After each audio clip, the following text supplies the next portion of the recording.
Olá, amigos! Sejam todos muito bem-vindos ao podcast Pausando a Programação. Aqui nós falamos sobre carreira, trajetória e os assuntos do momento na área de TI. Eu quero começar agradecendo os nossos patrocinadores. Ockmont Group, especialistas em cibersegurança. Uniker, a plataforma de CSP com as suas regras de negócio. Advanced Informática, a sua consultoria em produtividade, segurança e nuvem Microsoft. Mundo 365, o seu parceiro de sucesso em tempo integral. YTech, sua TI, nossa prioridade. Estúdios Vida Moderna torna o seu podcast em realidade. BTO, gestão completa de TI. Eu quero aproveitar e convidar você para seguir o Pausa na Programação em todas as redes, se inscrever no nosso canal do YouTube e do Spotify, @Pausa na Programação. Todos os dias a gente tem conteúdos super interessantes, você vai poder conhecer os nossos bastidores, conhecer melhor sobre os nossos convidados. Acompanhe a gente lá. E hoje eu tenho a honra de receber um convidado super especial. Ele começou a sua carreira na área técnica e fez transição de carreira para a área de vendas e gestão de times. Além da carreira na área de vendas, ele também se destaca como mentor e desenvolvedor de líderes, ajudando profissionais a crescerem em suas trajetórias. Thiago Sonsim, obrigada por estar aqui com a gente hoje. Tudo bem, Rosane? Obrigado por você ter me convidado. Estava ansioso para bater o papo com você. E vamos lá. Gente, é um prazer receber você, Thiago. Você é um profissional que está, há tantos anos, na área de TI, e ter você aqui é uma honra para a gente, viu? Obrigado. E eu queria começar, Thiago, pedindo para você contar como foi que você escolheu trabalhar na área de TI. Então, eu, desde pequeno, assim, eu gostava bastante, de computador. Eu lembro que em casa, o primeiro computador que a gente teve era um TK-3000, é uma coisa muito velha para quem não conhece, né? E desde sempre eu gostei muito de entender como é que funcionava, e como eu era muito moleque, otimizar para melhorar para os jogos, né? E aí ajudava minha mãe, a família, a configurar as coisas. Então foi daí que eu gostei, né? E decidi fazer a faculdade de engenharia da computação. Né? Foram 5 anos que eu fiz engenharia e foi super legal, assim, de aprender várias coisas. Desde desenvolvimento de criar um modem, que na época era importante, né? 20 e poucos anos depois já não faz tanta diferença mais, né? 25 anos depois já não faz tanta diferença.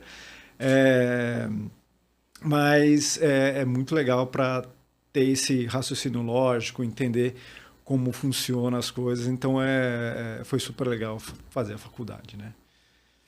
E aí você escolheu trabalhar em TI, e como que foi essa carreira depois? Então, eu comecei trabalhando, né, em um parceiro da Microsoft de centro de treinamento. Então, me deu muita oportunidade porque eu podia fazer os cursos lá gratuitamente, né? Então, abriu muita oportunidade para eu conhecer, entender como funcionava na época, Exchange 5.5, essas coisas muito velhas, né? Aprender como funcionava esse mundo e seguir a carreira técnica, que eu gostava assim, bastante. Eu era daqueles técnicos que eu preferia ficar na frente do computador do que conversar com pessoas, né? Então, foi muito bom assim, para a minha carreira ter essa visão.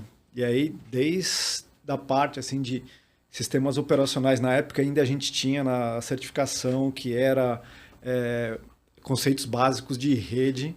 Então a gente tinha que saber no detalhe como é que funcionava TCP/IP.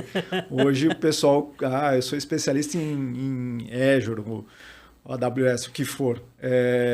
O pessoal não sabe, assim, ainda não tem essa noção do que era antes, né? As pessoas mais novas, né? Então, foi muito legal isso. Fiquei quase 5 anos nesse parceiro, 5, 6 anos, né, nesse parceiro. E aí depois movi para uma consultoria, onde eu era técnico, né, fazia entrega de projetos e tudo.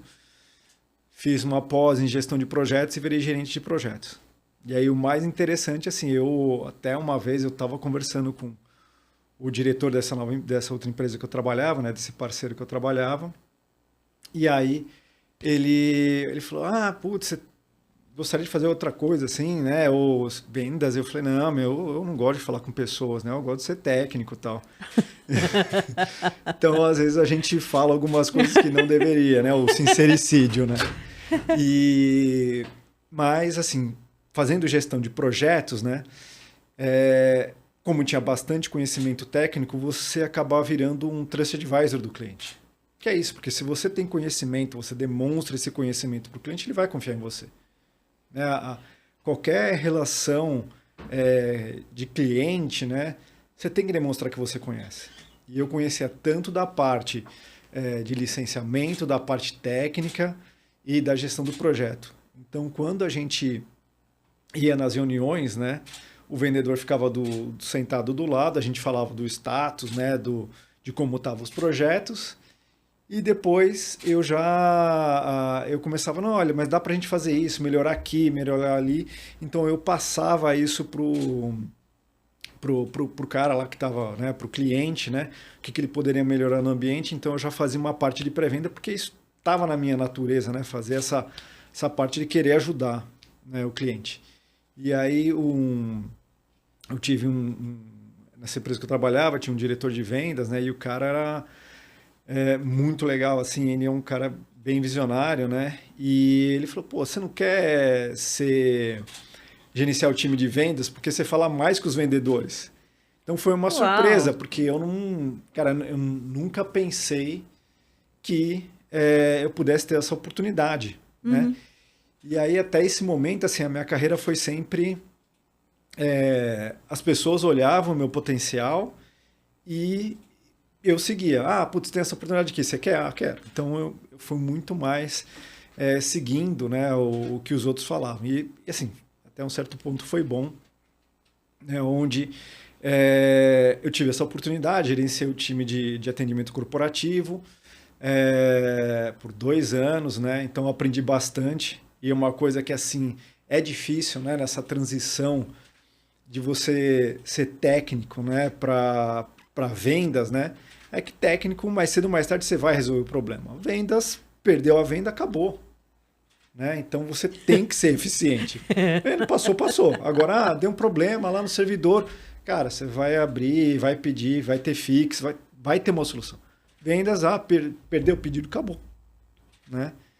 Então foi um learning aí que eu tive que é bem diferente. Porque quem já nasce em vendas já já tem isso no sangue. A minha esposa é assim, para ela é natural. Para mim, não era. Né? Então foi uma transição bem diferente.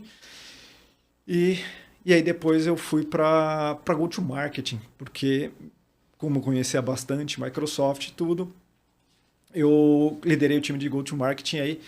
E aí teve uma grande diferença, né? Que aí eu começo a ver, né, que existe uma diferença de função, porque gerente de vendas é muita execução. Pipeline, forecast, aí ajuda no deal, qual que está bloqueado, né? Aquelas coisas mais padrões, assim, incentivar o pessoal e tudo. Quando você vai para o go-to-marketing, você tem que pensar na estratégia. Né? Você tem que desenvolver novas maneiras de ajudar o time de vendas, de fazer o business crescer. Então, eu liderei um time lá e foi muito legal, porque foi um aprendizado que eu não estava muito acostumado, porque projetos, ser técnico é muita execução, né? E você sair um pouco fora da caixa já é um exercício diferente. Nessa época que você fez a transição de carreira, né, para a área de vendas, quais eram os seus desafios? O que acontecia que pegava mais para você na época?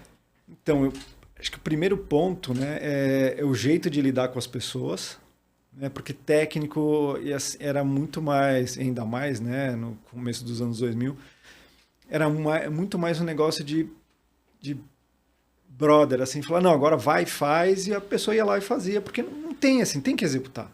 né? E vendas, você tem que ter aquele soft touch. Não é você falar, vai lá e vende, que o cara não vai vender. Tem que ajudar o cara a entender como funciona, onde ele pode ganhar mais dinheiro. Então é um negócio que é mais desafiador para você conseguir fazer isso, né? Então o tipo de perfil do profissional é diferente. E aí você tem que se adaptar a esse tipo de profissional. E essa transição nem sempre é tão fácil, né? Não é. E mesmo quando eu mudei, né, fui pro fabricante, né, foi diferente também, né, porque eu comecei liderando a área de compliance, né, para clientes. Eu tinha os meus estagiários, aí fiquei um tempo nessa função, né, de liderar, e aí eu fui para liderar o time de vendas, né, do atendimento corporativo da Microsoft, né, e aí foi até uma experiência que eu fui para Costa Rica, lá eu tinha um time de 11 pessoas. E o nível de senioridade das pessoas era bem maior, então eu tive que estudar bastante para também trabalhar nesse novo modelo que a Microsoft exige, que os grandes fabricantes exigem, né, as grandes empresas. Então, eu li bastante, né, que eu acho que é super importante. Então, tem um livro que chama Negotiate Your Life, Negotiate as Your Life Depends on It, do Chris Voss, que ele foi um cara de negociador do FBI e ele ensina técnica de negociação, só que focado para o business. Então é muito interessante e o ponto e o legal é ler o livro e também escutar o audiobook, porque ele dá dicas de como você falar, entonação de voz e tudo, e não é só esse negócio, o cara tem uma situação de refém, não é isso, né? É como você negocia no dia a dia, como é que você negocia um pedido de aumento de salário, como é que você negocia a compra de um carro. Então ele coloca você em diversas situações e te dá uma visão bem grande. E também explica como funciona o cérebro da pessoa, né? Porque é muito psicológico, né? Então como é que a pessoa se comporta em determinadas situações, quando ela se sente acuada. Então é muito legal. Então isso ajuda não só como técnica de vendas, né, mas como você lidar com as pessoas. E um outro livro que chama Your Brain at Work, acho que o escritor é David Lee Roth, alguma coisa assim. Depois eu posso pegar o nome. E antes que vocês, né, encham o meu direct pedindo o nome dos livros, a gente vai deixar na descrição do vídeo. Que ele mostra como funciona o seu cérebro e como você otimiza a energia do seu cérebro. E como você lida com as pessoas. Então, e é situacional. Então, quando você está com e ele coloca, né, uma mulher que é um casal, a mulher ela acabou de assumir um cargo novo, né, na empresa, que ela disputava com os pares. Então, como ela lida com os pares, né, aquele negócio, putz, ela é igual a mim, então por que eu vou ter que responder para ela? E que é normal, né? E assim, por isso que às vezes quando você pede para uma pessoa do seu time, faz a transferência de conhecimento para ele, porque você tem um best practice para essa pessoa, mesmo que elas tenham o mesmo tempo de casa, provavelmente a pessoa que vai estar lá, que está escutando o par dela ensinar, ela não vai querer ouvir. Porque no nosso interior a gente pensa, quem que é esse cara que é do mesmo nível que eu tem para ensinar para mim? E aí falta o que a gente chama de growth mindset, né? Então ele coloca como a gente faz isso, como a gente prepara melhor a nossa mente, economiza a energia, né? Porque para ter energia, por exemplo, a gente tem que comer chocolate. Vai dar energia no cérebro. Só que você vai ficar uma bola se você comer chocolate toda vez que você precisa de energia para o seu cérebro. Então, como é que você se prepara durante o dia para você otimizar a energia do seu cérebro? E aí, como é que você fala com as pessoas? E parte de negociação e tudo explicado cientificamente, né, com os estudos que tem lá nos Estados Unidos de como funciona o cérebro e tomografia. Pô. Aí tem esses detalhes mais da parte de medicina que eu não manjo, mas assim, são 2 livros super interessantes que eu recomendo assim para todo mundo e que me ajudaram bastante, porque principalmente na Costa Rica teve um desafio de trazer as pessoas, né, do Brasil para trabalhar lá, então uma cultura diferente. Pessoas que estavam acostumadas a estar todo dia com a família e aí você está sozinho lá, então nem sempre é fácil.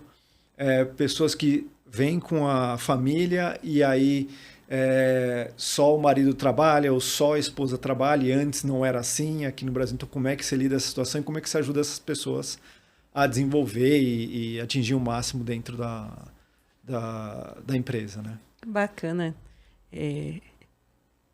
Toda mudança tem suas questões, né? Sim. Mas, Thiago, eu queria te perguntar, nessa sua trajetória, quem são as pessoas que te inspiram?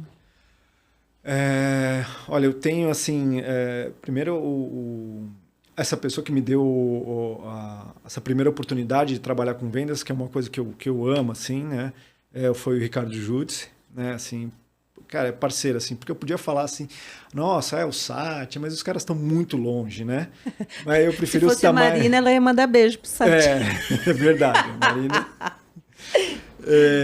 Mas assim, as pessoas que eu gosto que estão mais perto que me ajudaram, né? E segundo o Rodrigo Paiva, que é um cara assim, entende muito de business, entende muito de como lidar com as pessoas, de fazer o push. Às vezes ele não é tão bem compreendido, mas, cara, é um cara assim que você mostra que você quer, que você tem a pegada de fazer o negócio acontecer, é um cara que está lá para te ajudar, para fazer você crescer, e me ajudou bastante na minha carreira. E também meu pai, assim, ele é uma ótima referência, né? Ele trabalhou muito tempo numa televisão, né? Cuidando dos esportes, né?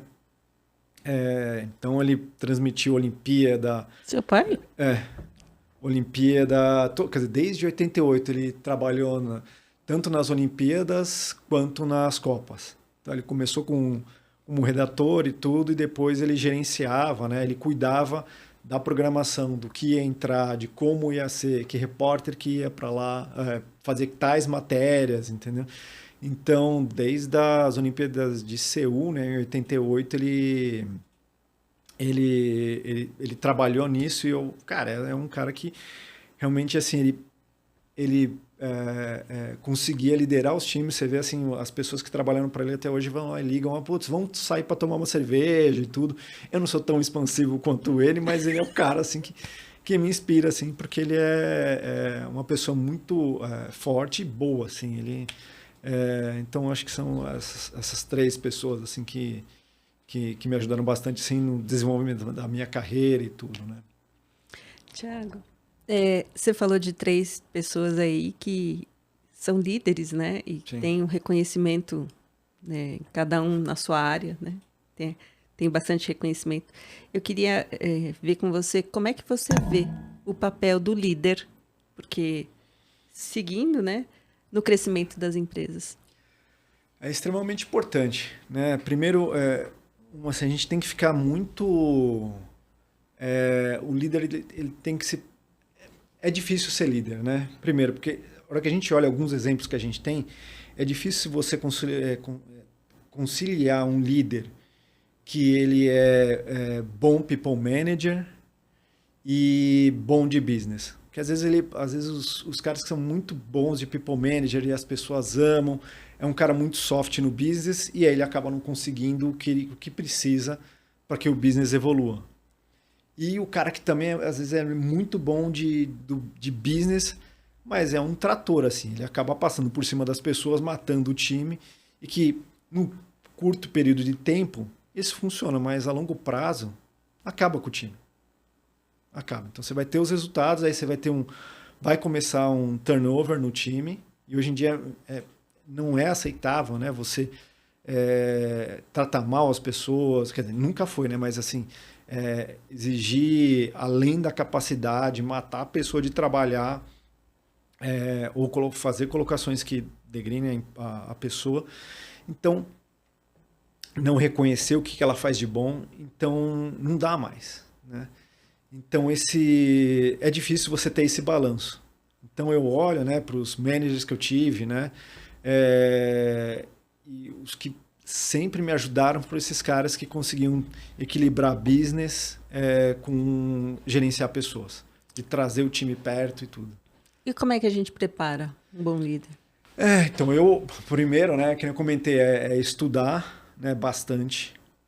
Eu vejo que a gente tem ou as empresas, né, tem essa mania de, putz, olha, a gente vai pegar aqui, a gente tem o melhor vendedor, o melhor técnico e a gente vai colocar ele para gerenciar o time, aí você acaba perdendo, ele como não tem esse tato, nunca foi treinado, você acaba perdendo o bom técnico, o bom vendedor que você tinha e não tem um manager que vai liderar o time. Então as empresas têm que capacitar esse cara, tem que analisar a capacidade dele também de gestão de pessoas, entendeu? Porque às vezes é um desejo do cara, você quer promover, não quer perder o cara dentro da empresa porque ele é muito bom, só que você não prepara ele para assumir e aí depois ou o time acaba matando ele porque ele não tem a competência de lidar com o time, ou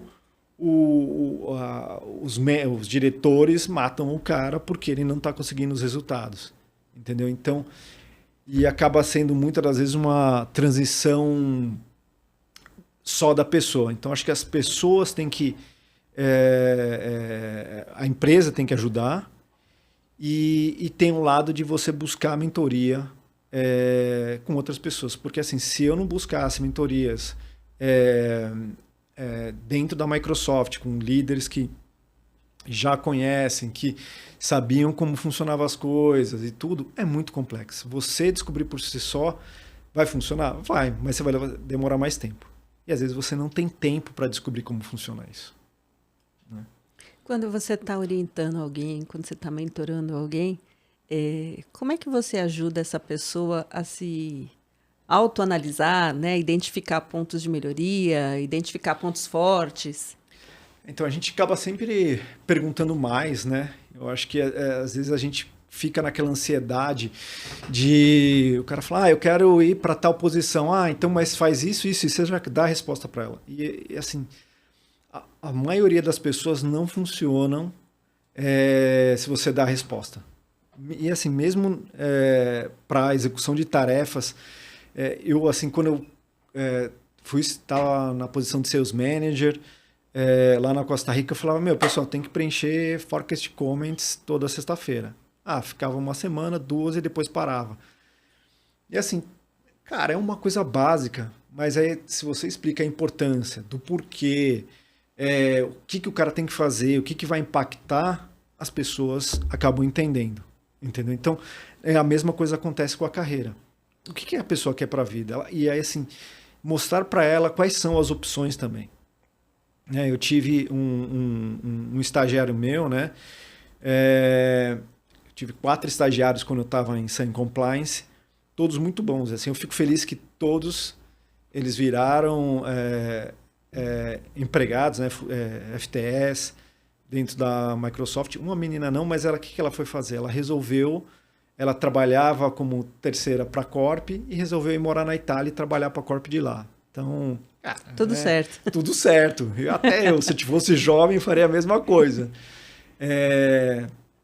Então, todos muito bons, assim, mas eu tinha 2 pessoas muito, muito fortes em BI, em análise, porque demandava esse serviço, e eu tinha mais um estagiário que não era tão bom assim nessa parte de BI. E ele falou, eu preciso de ajuda para melhorar nisso daqui, porque as outras meninas elas fazem mais. Eu falei, mas por que você precisa disso?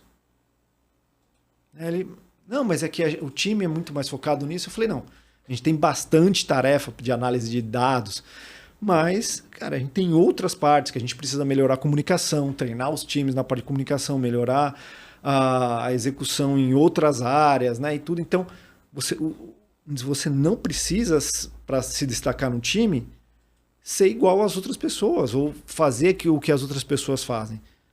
E ele é um ótimo comunicador. Então, eu falei, cara, vamos trabalhar nessa parte de comunicação, vamos trabalhar nessa parte de melhorar a equipe de vendas. Então, é isso, é você mostrar onde é que estão as capacidades do time. Eu tive uma outra menina também que ela recebeu um feedback muito duro de um manager, de um diretor da empresa, e ela... porque ela estava passando num processo muito ruim da vida dela e tudo. E então ela não estava performando tanto, mas eu confiava no trabalho dela, né? Eu via que ela tinha potencial e ela falou, putz, eu vou desistir, eu vou sair, não sei o que. Eu falei, não, cara, olha, não é assim. Expliquei, mostrei como funciona, o que ela tinha que fazer para recuperar. E aí foi uma das estagiárias que conseguiu entrar na Microsoft, foi para Costa Rica, foi para os Estados Unidos, entendeu? Trabalhou nos Estados Unidos. Então, é isso, é você entender onde a pessoa quer chegar e como, e qual o caminho que você pode ajudar para ela, conectar com pessoas e fazer ela pensar como ela faz isso. Porque se você der na mão, ó, tá aqui, ó, preenche esse PPT, aí você coloca suas qualificações, coloca essas informações, vai ser difícil. Ela vai fazer, mas ela não vai entender o porquê que ela precisa fazer isso. Eu costumo dizer que a beleza de um time está na diversidade, né? Exato. E eu sempre falo que lá na Uniker eu tenho uma sócia, né, que é a Paula, e a gente se completa muito, porque as coisas que ela gosta de fazer, geralmente eu não gosto. Então. E o que eu gosto de fazer, às vezes ela não gosta. Então, assim, a gente tem muita sinergia, a gente combina em muita coisa, inclusive nisso, né, de conhecimentos diversos, né? Então, acho que numa formação de time é super bacana ter isso, né, Thiago? É extremamente importante, assim, e assim, um processo de seleção bom também faz muita diferença. Eu tive experiências, né, onde a gente tinha um processo seletivo muito forte de testar os candidatos, colocar eles para falarem, e aí eu escutei algumas barbagens, a gente falava, nossa, esse cara é bom, e aí o cara vai e faz uma piada no meio que não tem nada a ver, entendeu? Assim que eu falei, assim, todo mundo do lado, assim, falando, nossa, o que o cara... teve um cara Mas, assim... Thiago, aí vamos pensar juntos. Isso daí não é aquela coisa que o pessoal costuma falar que numa dinâmica você tem que se destacar? Aí a pessoa quer se destacar e pá, manda uma brincadeirinha ali? Não, mas aí, por exemplo, o cara foi lá e contou uma piada preconceituosa. Perdeu a oportunidade de ficar quieto. Perdeu a oportunidade de ficar... Uma vez um outro cara pegou e a gente fazendo seleção para compliance, né, para a área de mostrar para as empresas que tem que ser software legal, para não ter competitividade, deslealdade na competição e tudo. E o cara me traz um CD pirata falando, olha, que eu quero... Mano! Então assim, não dá, entendeu? Então, assim, a gente tem os caras, né? Teve um cara que a gente já estava, né, com a inteligência artificial e o cara pegou, ela perguntou, o que sua mãe falaria de você? Ele falou, que eu sou muito preguiçoso. Coitado, né? Então, eu entendo, assim, que eram estagiários, né, umas pessoas muito júniores e tudo, que aí tinha essa dificuldade, entendeu? De entender como funciona a vida nas empresas. E a gente aprende que nem sempre a gente tem que acreditar no que as pessoas falam. É o sincericídio, entendeu? E assim, o menino podia até ser bom, ele podia até fazer as coisas, mas e a mãe? Mãe às vezes fala, você é preguiçoso, levanta cedo, mas acontece.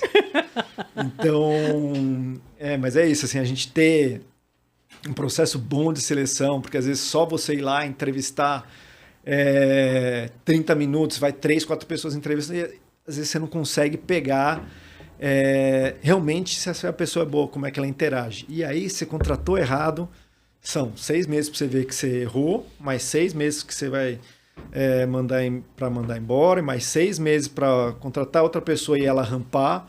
Você perde 1 ano ou 2 nessa brincadeira. 1 ano ou 2 sem uma pessoa performando no seu time. Thiago, além dessas, que dicas você pode dar para as pessoas que estão no processo seletivo, mas que já passaram por aquela etapa do RH, sabe? Aquele cara que já vai para a entrevista com o gestor. O que eu recomendo? Primeiro, assim, entender bastante da vaga que você está aplicando. E aí, olhando esses pré-requisitos, o que você faz, o que você tem de exemplo para mostrar?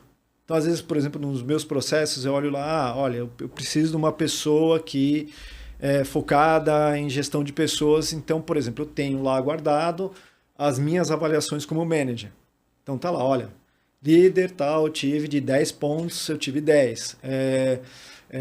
Entender como as pessoas, ou ser compreensivo com as pessoas, de 10 eu tive 9 pontos.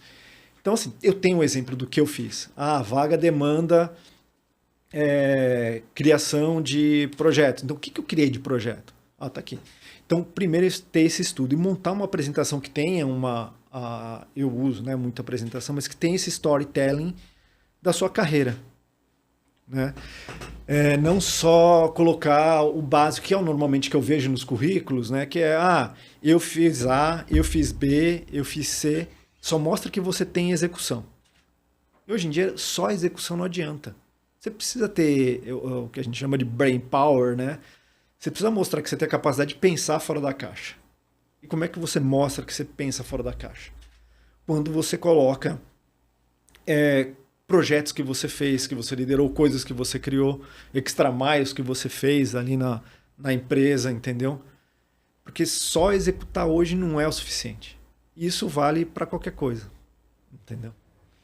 Tiago, é interessante você falar isso, porque quando a gente está ali, né, se aplicando, escrevendo as coisas, como é que a gente faz para, na vida, equilibrar tudo isso, né? Equilibrar a experiência prática, o crescimento de carreira, estudar.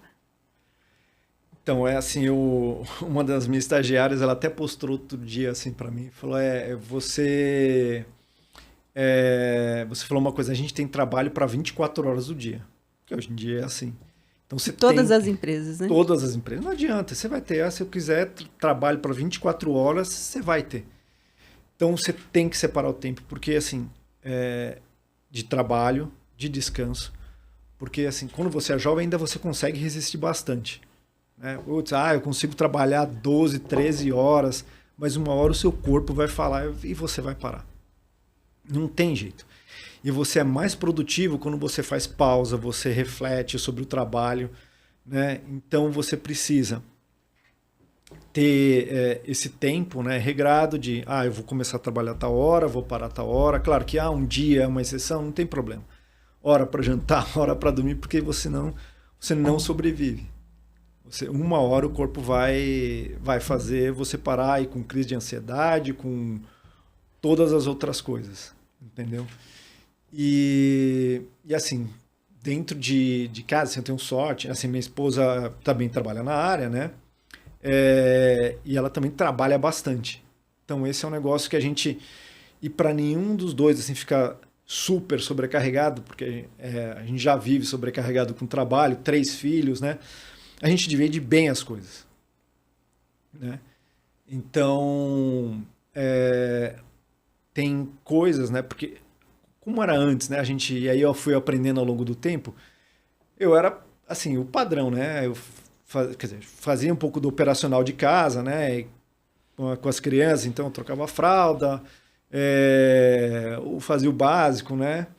Mas isso não é o suficiente para você ter uma harmonia e conseguir ter o tempo. Então, peraí, que esse negócio me interessa esse assunto. Como assim? O que é o básico? Do que você está falando? Então, assim, na minha opinião, o básico, né, é você ajudar nas coisas da casa, né? Então, não pode deixar tudo para a mulher, né? Para o seu parceiro, né, whatever. Mas não dá para fazer isso, né? Porque senão você vai sobrecarregar o outro e os dois têm uma carreira. E é super difícil, né? Então ainda tem um lado que normalmente as mulheres elas sentem culpa por não dar atenção, por não fazer. Então, como você consegue ajudar, né, o seu parceiro a ter esse espaço, tanto para trabalhar, quanto para estar com a família e estar com você mesmo, né? Então, nesse processo, né, eu fazia, com o meu primeiro filho, eu fazia bastante do operacional, de dar mamadeira, trocar fralda, não sei o que lá. Acordar no meio da noite. Acordar no meio da noite. Mas assim, o resto ficava com ela. Então, ir no médico, dar remédio, marcar o médico, levar na escola. é uma grande parte que acaba ficando em cima da outra pessoa. Então eu comecei depois de bastante conversa, entender como funcionam as coisas, porque é sempre um aprendizado, né? Eu vi que não é só isso. Primeiro que essa parte mais operacional da casa é mais fácil. É mais desgastante, mas é mais fácil porque eu tenho que todo dia fazer janta para as crianças? Tem. Então, é o que é. Vai fazer. Entendeu? Mas pensar quando tem que marcar médico, pensar em outras coisas que estão em torno da operação da casa, isso desgasta muito quando fica na mão de um parceiro só. Então, hoje em casa, assim, tem coisas, obviamente, que eu não gosto de fazer, tipo, os amiguinhos dos meus filhos vão para casa. Eu não quero conversar com as mães dos outros amigos. Não. Isso eu delego. Não é. Isso aí não é para mim. Agora, todos os médicos, normalmente, boa parte das vezes sou eu que marco. Entendeu? A comunicação da escola, ver a agenda, essa parte, sou eu que cuido. Porque aí, se tem alguma coisa, ela não tem que ficar pensando. Eu vou lá e aviso. Mas, sei lá, que nem no começo do ano, agora esse negócio de material. Ela ficou responsável, porque eu não quero ficar etiquetando nome em todos os lápis, em todo o material. E ela tem mais paciência para isso, né? Então a gente divide bem esse negócio. Então, se a gente não se ajuda, né, dentro de casa, de ter essa parceria, cara, não dá. Não dá. Ou você... E mesmo assim, se ela, por exemplo, inverte e eu faço tudo, eu vou ficar sobrecarregado, né? Então, os dois têm que se ajudar. Né? Eu achei interessante, Thiago, você falar que a parte operacional. Então, ele traz para a vida pessoal esses termos que a gente usa até no mundo dos negócios, né? Então, assim, ele ajuda a trocar fralda. Você faz o jantar também, Thiago? Lava a louça? Lava a louça. Você tá brincando, Thiago? Mas é o que deveria ser normal, né? A gente divide às vezes e tem vezes que ela faz, tem vezes que ela fala, vamos pedir comida. Aí ela, né? A gente pede, mas assim, normalmente sou eu que cuido dessa parte e trago as crianças também para fazer isso, porque assim, hoje em dia tem que dar trabalho operacional para as crianças. Porque isso é da vida, é o que é. Não existe assim, eu não vou lavar a louça. Isso aí, você vai ter que lavar a louça. E não é, hoje em dia, não é nem um trabalho lavar a louça, né? Você vai pôr na máquina, né? Então não é um trabalho, mas assim, você tem que fazer. Então são coisas operacionais da vida, acordar de manhã. Eu sou uma pessoa que acorda mais, sou uma pessoa da manhã, né? A minha esposa é uma pessoa da tarde, né? Da noite. Então eu acordo cedo, aí faço café para as crianças e levo eles para a escola. A Marina levava o Lucas, né? Porque era em outra unidade o ano passado. Mas assim, a gente vai dividindo, né? Então, mas assim, tem que dividir, senão a pessoa fica sobrecarregada. E eu tava, por exemplo, ano passado, né, eu tava numa posição que era mais tranquila, né? Então, e ela precisava trabalhar muito mais, ela estava muito mais sobrecarregada. Então foi bom ter um balanço, que eu estava mais em casa, eu tinha mais flexibilidade, porque eu atendia América Latina. Então, de horário, né, o Brasil começava às 9h, o México começava meio-dia do Brasil. Então eu tinha que ficar nesse espaço das 9 da manhã até as 9 da noite. Então eu tinha flexibilidade de começar um pouquinho mais tarde, para poder sair no meio do dia para poder pegar as crianças. Meio do dia não, mas no final do dia, lá 5, 6 horas, para pegar as crianças e voltar a trabalhar. Então eu tinha mais flexibilidade do que ela, porque ela tinha que estar lá mesmo das 9 até 7, 8, porque ela é bastante workaholic, assim. Então... Nossa, Thiago, é tão... sei lá, é um alívio ouvir você falar isso, porque não é o comum. A gente não vê isso na maioria das casas.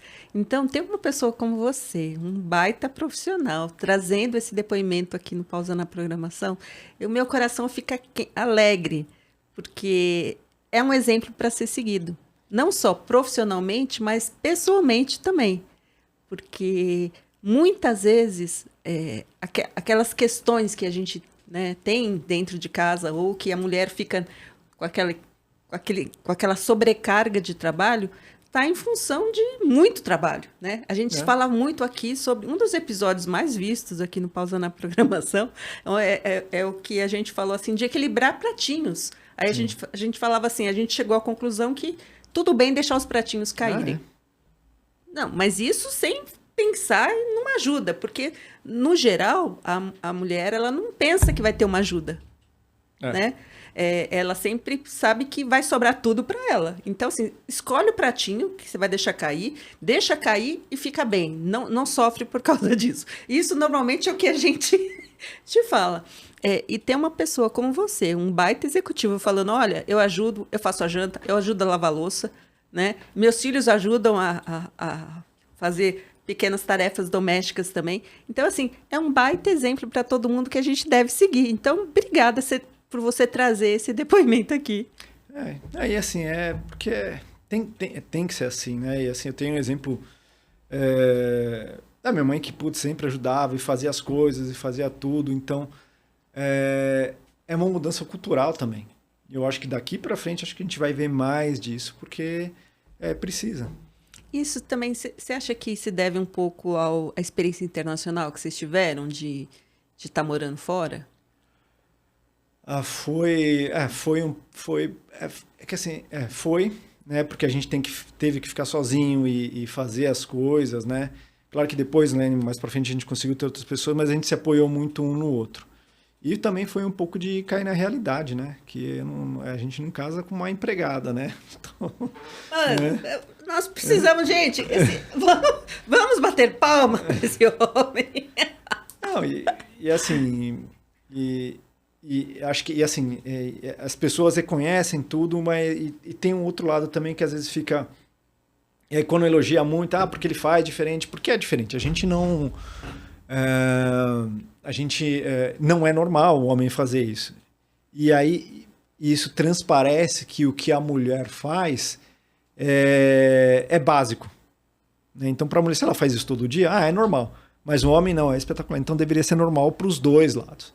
Né? Então eu aprendi muito com a Marina de me explicar isso, porque para mim, a minha cultura, ainda eu sou bastante old school, então é essa parceria que tem de explicar algumas coisas que também eu não sei, cara. Então, mas eu sempre fui proativo para fazer as coisas, porque tem que fazer, né? Mulheres, não desistam, continuem pedindo ajuda, né, Thiago? E assim, e não adianta também só falar, eu queria que ele fizesse, sei lá, lavasse a louça. Aí o cara vai lá, faz. Aí reclama. Não, você tem que ensinar a fazer. Ou você tem que ter... E às vezes a pessoa não tem paciência para ensinar. Se é por eu ensinar, eu não faço. Então não reclamo que o cara não faz. Porque é normal. Não, porque não vai fazer. Não, cara, não faz então. Então explica. Aí você explicou 3 vezes, o cara não aprendeu, aí já tem um problema aí, né? Mas é isso. Ai, que legal. Thiago, eu queria que você contasse um pouco pra gente, já que você citou a Costa Rica, como que foi essa experiência de trabalhar fora do Brasil? É muito legal. Assim, primeiro que abre muito espaço para sua carreira, né? Assim, eu tive conexão com muita gente de fora, então eu tive gerentes que foram americanos, colombianos, então abre muito espaço. Hoje, por exemplo, apesar de estar focado no Brasil, meu manager é sul-africano, né? Não é o Musk, né? Mas ele é sul-africano. Então, assim, cara, primeiro que você conhece muita cultura, né? De outros países, você tem essa experiência, abre muito espaço na sua carreira, tanto é que, assim, para o meu time, né, a gente conversava bastante que, por exemplo, assim, a Costa Rica era um step um passo aí para mudar para outros lugares que eles desejavam mais. Então, eu tive uma pessoa do meu time que foi trabalhar em Dublin, no Sales Center, né? Tive uma pessoa lá que foi trabalhar nos Estados Unidos como técnico. Então, assim, isso abre muitas portas. E você aprender como funciona também toda essa parte de trazer alguém de outro, aí pensando como manager, né, de trazer outra pessoa para o país, o que você precisa explicar para ela entender como funciona, né? Como vai funcionar a adaptação, como as outras pessoas que trabalham, né, lá, que já estão lá, como é a vida lá, porque aí a pessoa toma a decisão certa para a vida dela, porque não é simples assim, não é igual você ir para eu vou mudar daqui para Jundiaí.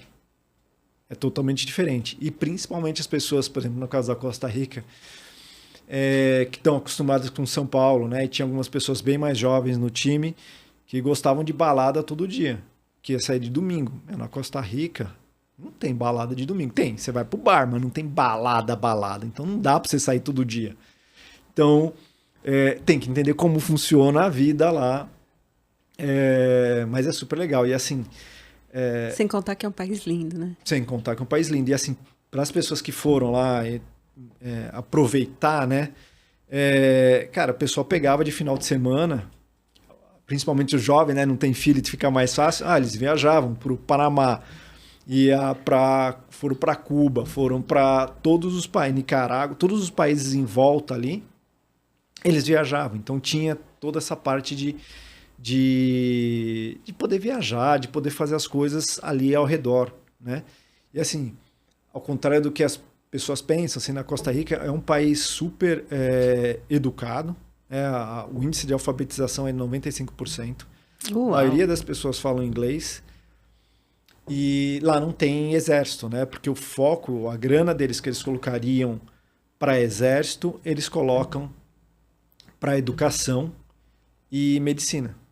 Tanto é que eu tive um episódio lá e aí uma das coisas da parceria, eu estava viajando, né, a trabalho, minha esposa estava lá e minha filha quebrou o braço, né? Então, e aí ela teve que correr sozinha para o hospital e não sei o que lá, e aí não tinha com quem deixar as outras crianças, porque, né, só tava uma pessoa lá, um adulto só.